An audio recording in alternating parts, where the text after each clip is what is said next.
Morning, everyone. So I will dive in directly to my presentation, Sustainable Food System, a Paradigm Shift.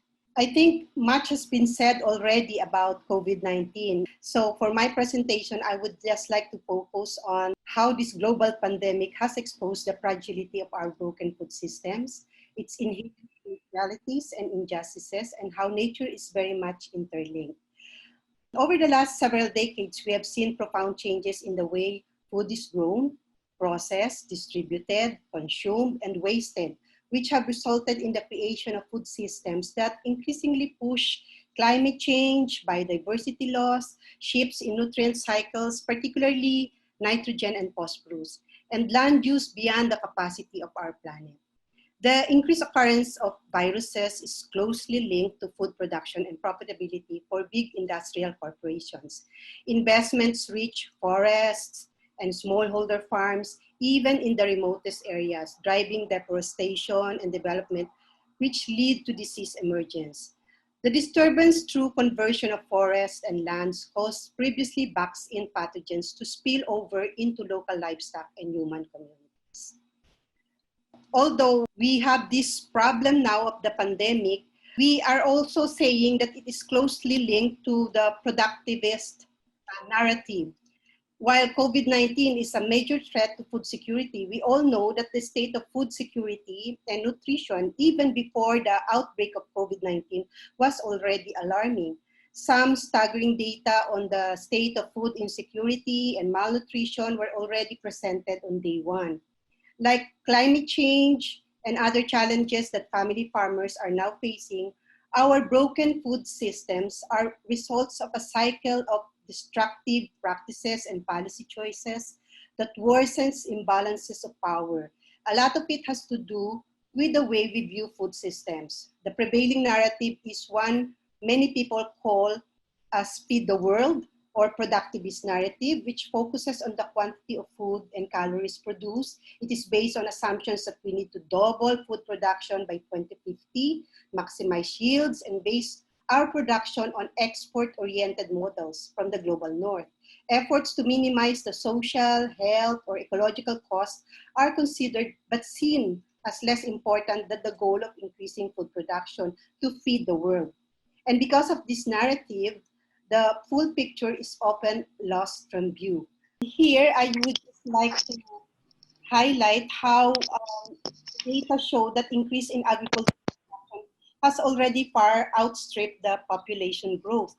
You can see from the slide that there's a lot of production already, and it's growing faster than its population, but only 43% of the global cereal production is used directly as food. So you can see here that the remainder, 36%, is used for animal feed, and the rest are used for other industrial products.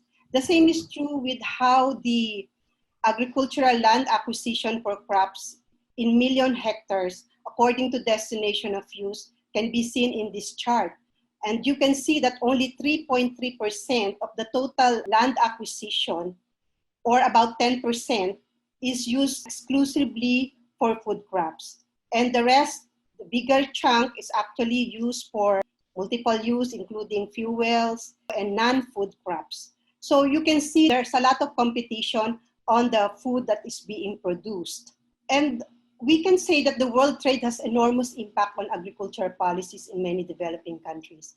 Rather than providing the population with food or promoting the development of domestic markets in rural areas, government and local elites frequently pursue the primary goal of generating foreign currency and tax revenue from agricultural exports. So you can see from the graph how the least developed countries have higher imports than exports. And apart from minerals, the 48 poorest countries of the world, or the LDCs, have hardly any other export products than agricultural commodities. So neglecting domestic food production in favor of the cultivation of cash crops has caused high import bills for them. As net importers of food, our countries become dependent on world market prices, over which we have no influence. The least developed countries and the poor in rural areas are the losers of global trade and its ongoing liberalization. As net buyers of food, we are extremely vulnerable when there are pandemics like what we have now. Food exporting countries will naturally prioritize their own needs. In the Philippines, for instance, we are now importing maybe 60% of our food. That was already a problem even before the crisis. We have no food security, even in basic crops like rice. And yet, our domestic agricultural sector is largely unprofitable. The only one that makes real money are those exporting cash crops. So the retreat of the states from agricultural production has really resulted to corporate concentration. In the process, smaller size food producers have been marginalized because although they can be highly productive per hectare of land and highly resource efficient if provided with adequate support, they are less competitive under prevalent market conditions. The larger agribusiness corporation is such that these actors have acquired, in effect, a veto power in the political system. In effect, the global food security is now in the hands of a big corporation, which is really scary. So the prevailing narrative has resulted in unsustainable food systems that harm human, ecological, and animal health. We need to balance power relations and empower family farmers so they can participate meaningfully in nation building. We cannot continue business as usual. It is not an option. Transformational change is a must. The crisis has exposed the weaknesses and the underlying risks, inequities in our food systems. Obviously, we cannot go back to the same broken systems. We need radical change if we want to be more efficient, sustainable, and eventually achieve genuine food security and avoid another disastrous pandemic in the future. We need to facilitate urgent transition to sustainable food systems. We hope that the lessons of this pandemic will help diverse actors identify and prioritize the policies, practices, and business models that align human, ecological, and animal health outcomes.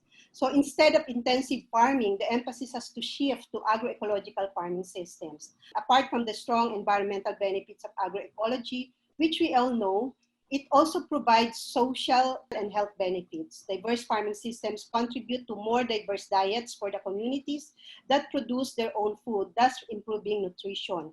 We need to rebuild our local economies based on agriculture. The first and foremost requirement is to accept the important role of agriculture can play in revitalizing the economy in the years to come.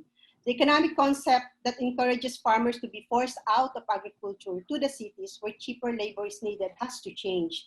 If agriculture becomes economically viable, the rural economy too undergoes a rapid transformation, thereby drastically reducing the rural-urban migration.